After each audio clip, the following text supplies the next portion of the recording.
그래서 정리를 지금까지 말씀드린 비전에 대해서 한번 해보자면, 어, 여기 비저널 텍스트 안에 거기에 어떨가 여기 적혀져 있고요. 보시면 다 비슷하게 이제 좋은 말씀들을 했죠. 그래서 평화롭고 좋고 전쟁이 없고 같이 솔리다리티를 가지고 갈 수 있는 공동체를 만드는 것이 이제 EU의 공통된 비전이다라는 말들이 많이 나왔어요. 근데 이제 그것이 현실 정치에서 어떤 식으로 반영이 되는지를 메르켈이 조금 잘 보여준다고 생각을 합니다. 메르켈 같은 경우에 이 비전을 그대로 뭔가 자기가 어떤 크라이시스를 극복할 때 나는 이런 비전을 기반해서 이런 아이디어를 폴리시 서제션을 합니다. 정책에 제안을 합니다라고 하지만 사실은 그녀가 매우 유명하게 된 것은 굉장히 프래그매틱한 그리고 크리티컬한 아주 실용주의적인 그 가치를 갖고 그런 비전을 가지고 인류를 운영했기 때문이라고 생각이 듭니다. 그리고 가장 중요한 이 어떤 변환점, 메르켈이 가지고 있던 특별히 독일의 리더로서 그것은 디스크립션이라고 생각이 되는데요. 이제 독일이 전쟁 전범 국가였기 때문에 1차 세계대전에서 과연 EU에서 어떤 롤을 가져야 하는지에 대해서 많은 의견들이 있었는데 이런 이 2005년부터 16년간 그 EU의 명실상부 그 리더 노릇을 하면서 사실은 독일이 어떤 그 인터내셔널 소사이티에서 더 이상은 이 적극적으로 롤모델 역할을 하고 리더십 역할을 하는 거에서 리스트레인 하지 않고 적극적인 역할을 해야 된다는 것을 메르켈이 표현하지는 않지만 직접적으로 그 어디에서든지 정말 그 유럽 비전에 기반한 목소리를 내면서 잘 보여주었다고 생각이 듭니다. 그래서 두 차례의 크라이시스 뿐만이 아니라 다른 많은 크라이시스도 메르켈이 극복한 크라이시스로 언급이 되죠. 뭐 심지어 트럼프도 어느 사람은 크라이시스로 표현을 하고 또 뭐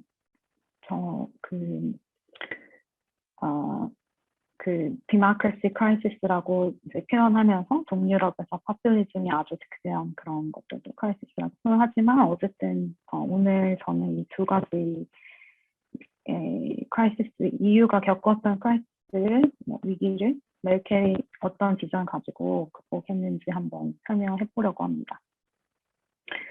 그래서 이 소버레인티 크라이시스, 이 남유럽 특별히 정부들이 어떤 그 정부의 빚으로 인해서 왔던 그리고 2008년, 9년 세계 경제 위기로 인한 여파로 생긴 이 위기에 대해서 메르켈은 이 데facto 솔리다리티도 매우 중요하지만 그리고 EU가 경제 유니언이 아닌 더 넘어서의 유니언인 것도 중요하지만 사실 더 중요하고 프랙티컬한 비전 자체는 이 유로존 안에서 어떤 그 스타빌리티를 유지하는 것이다. 그렇기 때문에 어떻게 보면 굉장히 좀 무자비하다고 할 수 이 남유럽에서 받아들여졌던 그런 피스컬 매저먼트도 사용할 수 있었다고 보여집니다. 그리고 레퓨지 크라이시스 같은 경우도 뭐 휴먼 디그니티 이런 것도 다 중요하지만 이 사람이 가장 유명해지게 된 것은 we can manage this 라는 얘기를 이제 독일어로 이야기하면서 우리가 그럴 만한 능력이 충분히 있기 때문에 이것을 할 수 있다라는 이 아이디어가 사실은 기반이 되어 있었다고 생각이 됩니다. 그래서 매우 좋은 이게 역사적으로 리더십들이 보여줬던 비전들도 있지만 이 메르켈이 기반했던 비전은 거기에서 한 발짝 더 나아가서 더 현실적인 비전이라고 생각이 듭니다. 네, 그 메르켈 비전을 갖고 있었던 것은 여기에 제가 써놓은 것은 이 독일 국민들한테 어드레스했던 EU의 공통적인 그 경제 위기를 극복하기 위해서 왜 독일이 이렇게까지 나서야 하고 욕을 먹어야 하는지에 대해 국민 여론에 대한 이제 응답으로서 자기가 어떤 비전을 갖고 있는지 설명한 중에 코테이션을 몇 개 가지고 왔습니다. 그래서 이 사람이 이유에 대해서 생각했던 거는 이거는 이퀄이면 이상이고 사실은 뭐 사람들이 우리가 1년에 독일인들이 거의 300유로 정도의 각각 그 분담금을 이유에 내고 있고 너무 이제 남유럽은 재정 방망하게 운영하면서 독일이 과연 어떤 역할을 해야 되는지 의문스럽다라는 것에 대해서 우리는 페이마스터 역할을 하는 것이 아니고 거기에 내는 것 이상으로 시장에서 거둬들이는 소득도 많고 또 그 독일 통합 과정에서 EU의 적극적인 행위자로 참여하면서 얻은 정치적인 영향력이 얼마나 독일에 중요한 것인지를 설명을 하면서 이제 유럽 사람들과 독일 국민들을 설득하려는 모습을 보여주었다고 보여집니다.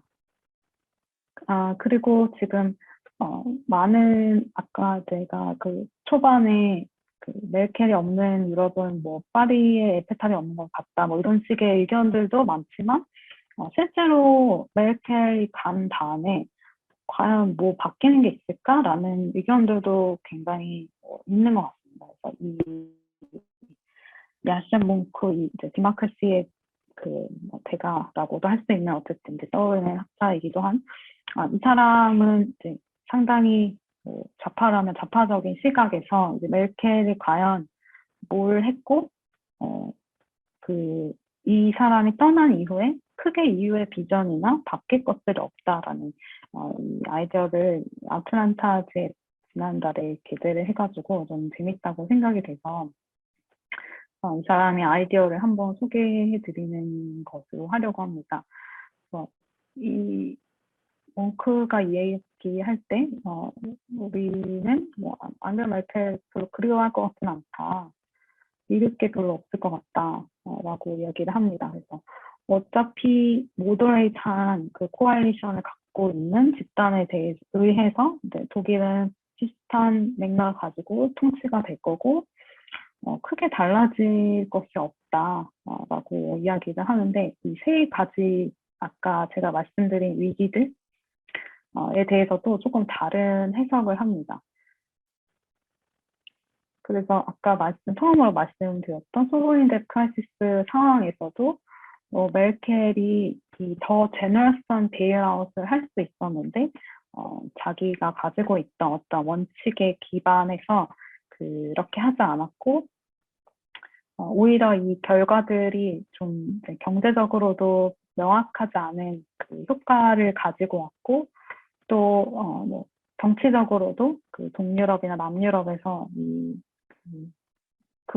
극단의 세력들이 떠오르는 어떤 좀 안 좋은 그 해결책을 메르켈 제공했기 때문이다. 뭐 이런 해석을 하고 있고요. 그리고 여기서는 말하는 게 디마크라시 크라이시스 아까 앞이랑 이어지는 부분인데 이제 아시겠지만 그 메르켈이 금요일날 참석했던 그 마지막 회의에서도 폴란드가 EU의 어떤 그 리걸 프레임워크에 대해서 반대하는 거에 대해 많은 의견들이 나왔는데 폴란드뿐만이 아니라 뭐 빅터 올반 그리고 다른 동유럽의 그 정치인들이 EU에 대해서 특별히 이제 민주주의 가치에 대해서 저항하는 거에 대해서 메르켈이 아무것도 한 게 없다. 라는 식의 이야기를 또 하고 있고요. 그리고 레퓨지 크라이시스도 뭐 마찬가지로 많이 한 것 같지만 실제로 어떤 솔루션이 이루어진 것이 없고 터키의 이 협상을 통해서 중간에서 사람들이 많이 오지 못하게 어떻게 보면 되게 일시적인 그 방법들만을 사용해가지고 상황이 나아진 것은 하나도 없다라는 식의 이제 그 해석을 하고 있습니다. 그렇기 때문에 이제 메르켈이 물러나도 우리는 사실 별로 잃을 것이 없고 크게 달라질 것이 없는 상황에 있다라는 이야기를 합니다. 그래서 사실은 더 정부가 개입하고 어떤 좀 프랙티컬하기보다는 더 아이디얼한 그 비전에 기반한 솔루션을 내놨으면 하는 학자들은 메르켈은 사실 한 게 없다. 그리고 앞으로도 메르켈과 비슷한 그 독일 정치인이 리더십에 앉게 되면 비슷한 상황이 올 것이다라는 식의 예측을 하고 있는 것 같습니다. 녹색당, 그리고 사회당, 그리고 그 자유민주당, 이 세 개의 그 당이 아마도 연정을 꾸릴 것으로 생각돼서 트래킹 라이트 코알리션이라고 예상들을 많이 하고 있고, 그래서 여기에서 나오는 총리가 메르켈의 그 뒤를 따를 것인지, 그렇다면 다른 리더들은 가만히 있을 것인지, 이제 이 뉴욕타임즈에서 지난달에 보도한 이 기사인데요. 그래서 마크롱 같은 경우에 본인도 자신도 이제 내년에 대선을 앞두고 있고 총선도 있고 한 상황이라서 아주 스테이블하지는 않지만 이 옆에 나라 상황을 보니까 이 셋 중에 누가 총리가 돼도 메르켈처럼 강력한 리더십을 발휘하기 어렵기 때문에 아마도 프랑스가 더 많은 이 EU에서 영향력을 발휘할 수 있고 다른 비전을 제시할 수 있을 것으로 예측하고 있다, 아니면 기대하고 있다라는 식의 이제 논평을 내놓았습니다. 근데 이제 여론이 그렇게 좋지는 않다, 그런 소개를 여기 기사에서 하게 되었고요.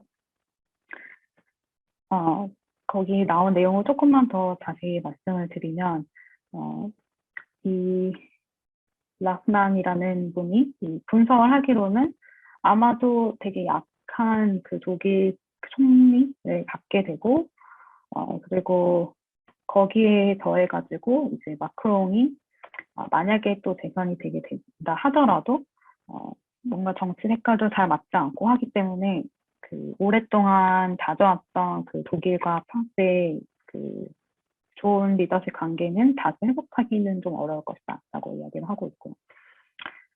그리고 이 유러피안 카운슬 그 프레지던시 이것이 돌아가면서 하게 되지 않습니까? 근데 이제 내년에 그 프랑스가 그거를 담당하는 국가가 되는데 그거를 이제 마크롱 그 정부에서 준비하는 과정에서 이참에 더 많은 리더십을 EU 안에서 행사하겠다라는 의지를 보여주고 있다고 많이 이야기를 합니다. 이슈는 굉장히 많죠. 그래서 중국과 미국의 그런 좋지 않은 관계들, 그리고 그 안에서 메르켈이 균형을 좀 잘 잡아왔다고 평가가 되는데, 지난달에 그 미국이 호주의 그 잠수함을 팔면서 프랑스가 소외감을 느끼는 상황이 있었어요. 그래서 그 상황 가운데서 프랑스는 더 어떤 자주적인 그 EU의 힘이 필요하다는 생각을 더 많이 하게 됐고, 마침 이제 내년 1월에 더 많은 리더십을 행사할 수 있는 기회가 오면 그걸 적극적으로 프랑스에서는 활용하게 될 것이다 라는 식의 이제 예측을 이 기사에서도 보여주고 있고 다른 이제 분석가들도 이야기를 하고 있는 것 같습니다. 그리고 다른 대안으로는 사실 이 둘 다 제가 여기 보여드린 이 둘 다 대안이 되기는 조금 어렵기 때문에 마크롱은 선거에서 다시 당선이 될지도 불확실하고 그리고 프랑스의 리더십이라는 것이 독일처럼 정당하게 EU에서 받아들여지기 어렵기 때문에 독일의 리더십조차도 받아들이기 어려운 상황에서 지금 프랑스 리더십을 받아들이기 어렵고 이 코알리션도 굉장히 약한 리더십 보여줄 거기 때문에 그렇다면 어떤 대안이 있느냐에 대해서 우리가 아까 제가 코비드-19 상황 말씀드리면서 EU에서 어떤 점점 이 EU만의 해결책을 가져가려고 하는 그 목소리가 높아지고 있고 실제로 팬데믹 위기 상황에서 이 의사 출신의 번델라이 이 분은 어느 정도 역할을 좀 많이 했다고 평가가 되는 상황이기 때문에 메르켈이 없어진 상황에서 과연 이제 유러피안 리더십이 드디어 떠오르지 않을까라는 어떤 기대들도 있는 것 같습니다. 그래서 유럽의 대표가 누군가요? 누구에게 전화해야 할까요? 이런 문제는 저희가 항상 유럽 공부 시작할 때 농담으로 하게 되는데 셋 중에 전화를 하라면 아마 이분이 가장 좀 영향력 있고 전화를 받는 사람으로 지목되지 않을까라는 이야기들도 있는 것 같습니다. 그래서 나머지 분들은 사실은 그 영향력을 행사할 수 있는 위치에 있지만 그 전대에 있었던 그 대표들보다는 조금 약한 그 정치적 영향력이 있기 때문에 이 올소나 번들라이어가 아마도 만약에 유러피안 리더십이 뜨게 되면 제한적인 리더십이 되지 않을까라는 의견들이 있는 것 같습니다. 하버마스랑 데이다 이야기를 항상 유러피안 아이덴티티 할 때 조금씩 언급을 하게 되는데요. 저도 깊이 알지는 못하지만 어쨌든 궁극적인 이 EU의 해결책은 민중으로부터 나와야 한다는 것이 뭐 어떻게 보면 좀 뻔하지만 많은 사람들이 이야기하는 그런 해결책인 것 같습니다. 그래서 2003년 유럽과 미국이 이라크전 참전으로 이제 대립하는 상황일 때 이 두 철학자가 유럽은 과연 어떤 아이덴티티를 앞으로 가져야 하고 어떤 비전을 가져야 하는가에 대한 그 물음에 대해서 답을 하기로는 이 public spare가 답이다. 그래서 굉장히 서로 일치하지 않는 의견을 갖고 있는 많은 사람들이 EU 그리고 뭐 유럽에 대해서 이야기할 수 있는 상황이 돼야 되고 거기에서 아마 우리가 대안을 찾을 수 있을 것이다. 또 새로운 비전에 대해서 이야기할 수 있을 것이다라고 말을 했습니다. 그리고 뭐 코스모폴리탄 올더도 사실은 메르켈 시대에 크게 다뤄지지 않았던 비전 중에 하나라고 생각이 드는데요. 유럽 안에서뿐만이 아니라 유럽 밖에서 영향력을 행사하고 아까 말했던 디마크라시 또 뭐 디그니티, 휴먼 라이츠 같은 가치들을 다른 국가, EU 여외 국가에도 좀 전파할 수 있는 역할을 하는 리더십이 나오기를 저는 유럽인이 아니니까 좀 하게 되는 것 같습니다. 아이고, 아주 큰 주제를 저희가 부탁드려서 그런지 잘 여러 가지 관련된 이슈를 정리를 잘 해주셨고, 특히 저는 이제 debt crisis, 그다음에 refugee crisis, 그다음에 코비드 crisis 이 세 가지 위기를 이제 메르켈과 유럽 연합의 국가들이 어떤 식으로 대응을 했는지에 대한 얘기가 굉장히 재밌었던 것 같습니다. 뭐 이제 질문을 저희가 채팅창을 통해서 받거나 아니면 마이크를 직접 켜고 질문을 해주시면 우리 황인영 선생님께서 답변을 해주실 것 같습니다. 그래서 채팅창을 이용해서 질문을 올려주시거나 직접 손을 들고 질문해 주시면 좋을 것 같습니다. 질문이 준비되고 있는 동안에 제가 뭐 한 가지만 좀 질문을 드리자면 선생님이 보시기에는 아까 마지막 말씀에 유러피안 리더십이 오히려 어떤 특정 국가의 리더보다는 더 주목을 받을 수 있을 가능성이 있을 것 같다라고 말씀을 하셨는데 그 이유를 조금 더 좀 설명을 해주신다면 그러니까 그 이유가 단순히 특정 국가의 리더십이 드러나기 어려운 결핍 조건이 더 중요한 조건인지 아니면 유로피안 리더십 자체가 이런 메르켈 이후의 리더십 공백에 대한 준비를 잘 해왔다는 것인지 아니면 또 하나의 가능성은 그동안 이런 유로피안 리더십이 형식적으로 있음에도 불구하고 사실상 메르켈과 같은 주요 국가 리더들이 의사결정을 주도해왔던 것에 대한 어떻게 보면 견제 또는 그러한 것에 대한 비판 이 어떤 그런 합의가 있어서 국가들이나 유로피안 팔리먼트 이런 또 여론이 이제 유로피안 리더십이 등장해야 될 차례가 아닌가라는 식으로 흘러간다는 것인지 굉장히 궁금하더라고요. 거기에 대해서 선생님 생각을 한번 듣고 싶어서 간단하게 질문드립니다. 네, 감사합니다. 제가 생각할 때는 교수님이 말씀하신 상황이면 제일 좋을 것 같거든요. 일단은 EU에서 준비가 돼 있다든지 아니면은 그거에 대한 어떤 국가들 간의 합의가 돼 있으면은 뭐 더할 나위 없이 당연히 이런 식의 트랜지션이 이루어지면 좋을 것 같은데 그렇게 말하기에는 약간 시기상조일 수 있을 것 같고요. 일단은 공백에 기반한 예측인 것이 조금 더 강력한 것 같고 두 번째로는 이제 이 EU 여기 보시면 유러피안 파르라멘트 일렉션을 계속 5년에 한 번씩 하게 됐는데 투표 참석률이 굉장히 낮았다가 2019년에 조금 다시 좀 올라가는 경향을 보였잖아요. 그래가지고 이제 학자들은 이 브렉시트 이후에 오히려 이제 EU에 더 관심을 갖고 정당성을 조금 더 이제 부여하려는 그 국민들 또는 뭐 EU 시티즌들의 그 움직임이 좀 발현되는 것이 아닌가라는 좀 어떻게 보면은 희망적인 생각을 하게 되는 것 같습니다. 그래서 그런 기반들도 있고 이 파퓰리즘의 그 라이즈가 어떻게 보면 그 뭐에 대한 백슬라이드라고 얘기하지만 그거에 대한 백슬라이드로서 또 이럴수록 더 이제 유럽에서 점점 더 유니파이된 그 비전을 갖고 행동해야 된다는 어떤 정치적인 의견들도 좀 세를 더 하고 있는 것 같습니다. 그래서 그런 차원에서 그냥 희망적인 생각이라고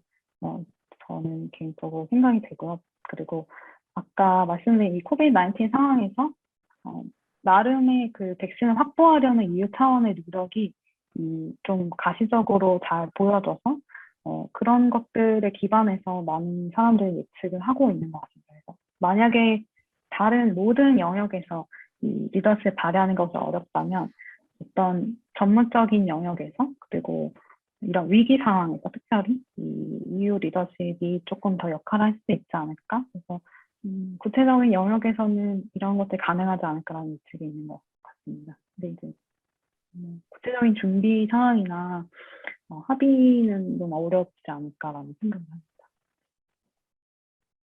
예, 감사합니다. 아직 그 질문이 좀 안 올라오고 있는 것 같아서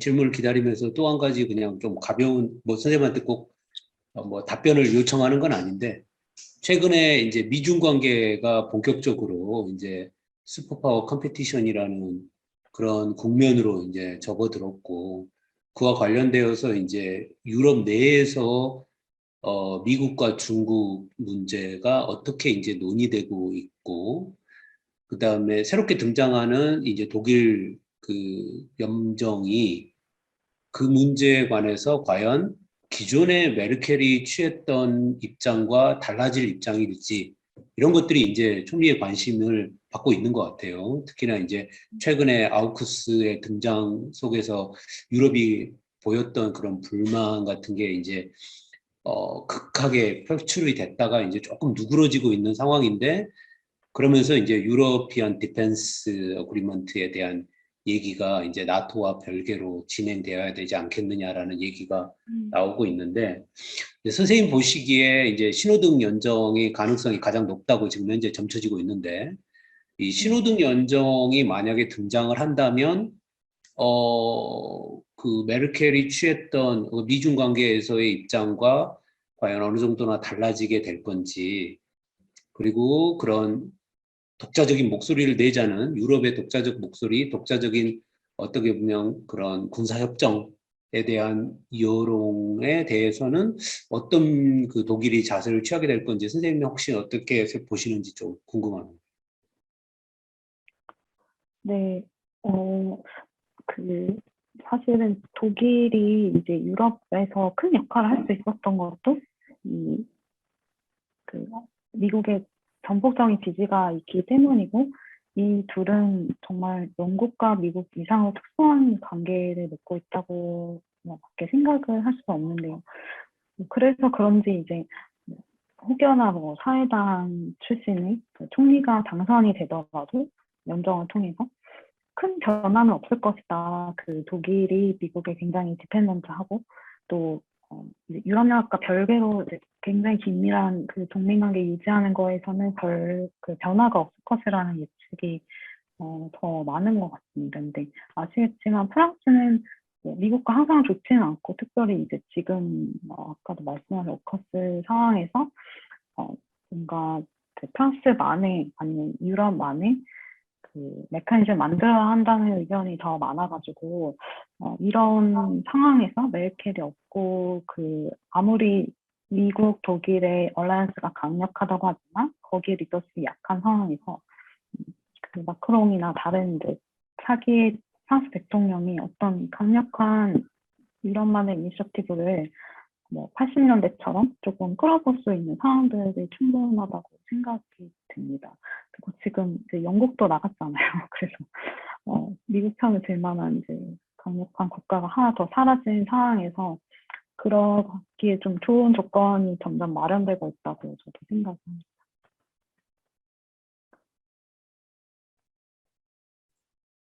네, 감사합니다. 지금 뭐 아침이라 그런지 질문이 없네요. 질문이 없어서. 네. 그리고 선생님, 제가 보기에는 또 굉장히 이호균 선생님 들어오셨네요. 이은 네. 선생님 안녕하세요. 안녕하세요. 제가 알러지 때문에 불을 켰는데도 안 보이네. 얼굴이 지금 뒤집어졌어요. 저는 그냥 가벼운 그냥 궁금증에서 질문을 하나 드리고 싶은데요. 이제 마지막에 이제 드디어 독일을 포함을 해서 소위 말하는 강국들의 지도자 목소리보다는 유럽 차원의 유럽 기구장의 목소리가 유럽 시민을 대변하게 되지 않을까, 뭐 이런 희망적인 이제 메시지도 또한 이제 전달을 해주셨는데, 근데 이제 지금 현재 앞서서 박종희 교수님께서 말씀하신 미중 문제가 가장 위중한 문제이기도 하지만, 사실은 그보다는 영내에서 골칫거리라고 할 수 있는 뭐 말은 난민 문제라고 포장을 하는데 속내는 사실은 이슬람 혐오인 거거든요. 그러니까 얼마 전에 영국에서 벌어졌던 그런 국내 테러 사건이죠. 그러니까 영국 시민인데 태생이 또는 출신 배경이 이제 소말리 후손이란 말이에요. 그럼 그도 또한 이제 이슬람 혐오를 포장한 또 다른 이제 논란이 오고 가 상황이란 말이에요. 뭐 오래전에 이제 제가 경험한 일인데 스트라스부르크에 가서 이제 가이드 투어를 하는데 독일어권에서 독일 시민이었어요. 그러니까 노 시민들이 오셨고 다른 한쪽에서는 이제 불어권에서 오셨는데 저는 이제 독일어권을 따라서 갔거든요. 영어권이 빨리 팔렸기 때문에. 근데 결국은 어떤 질문이 제일 우세하냐면요. 스트라스부르크의 유럽궁에 가서 투어를 하면 거기는 공식 기구가 아니거든요. 근데 이 노인분들이 뭐 여러 단계에서 이제 자신의 정치적인 호불호를 드러낼 수가 있는데 이제 유럽 차원까지 왔기 때문에 한마디 하셔야 돼서 뭐 정치적인 어떤 그리번스 불만 이야기를 하세요. 그러니까 가이드가 아마도 그런 질문을 여러 번 접했는지 여긴 그런 데가 아니다. 여기는 인권에 관한 이야기 문제에 주력을 하는 곳이다 그랬더니 그 다음에 따르는 질문이 그럼 내 세금은 도대체 어디로 가는 거냐. 뭐 이런 질문들이 많아요. 그래서 희망적인 메시지에도 불구하고 여전히 유럽 차원의 지도자들과 각국에 속해 있는 유권자들 간의 이 소통이라 그럴까요? 전달 체계는 여전히 참 불완전하다고 볼 수밖에 없는 상황이라서 그럼에도 불구하고 이런 희망적인 메시지를 전파를 하시려고 한다면 그런 입장을 취하시겠다라고 전제한다면 어떤 근거에서 아직도 희망적이다, 고무적이다라고 하실 수 있는지 한번 뭐 소설에 가까운 선생님의 의견 한번 듣고 싶습니다. 네, 아까 박정 선생님도 비슷한 맥락에서 질문을 주셨던 것 같은데요. 저도 아까 초반에 필드워크 하는 사진 아니고 어쨌든 스트라스부르크랑 브뤼셀에 가서 여러 사람들 만나면서 거기에 있는 이제 유럽 공무원들, 소위 이제 돈도 잘 벌고 이제 높은 교육을 받고 4개, 5개 언어는 그냥 하는 이제 그 분들을 만나고 나서 이제 저 혼자 유럽 여행을 하면서 실제로 이제 사람들이 사는 동네에 가서 유럽 사람들 만나고는 그런 사람들 많지 않잖아요. 그래서 거기 사는 유럽인, 소위 말해 유럽 공무원들이랑 진짜로 이제 유럽에 세금을 내고 선생님 말씀하신 뭐 이렇게 생활을 하는 유럽인들 간의 격차가 되게 크다라는 거를 전 유럽 사람도 아니지만 많이 느끼게 됐는데 이제 그 브루셀에 있는 사람들은 이제 제가 불어가 좀 서툴다 싶으면 영어로 막 말을 해주고 영어 잘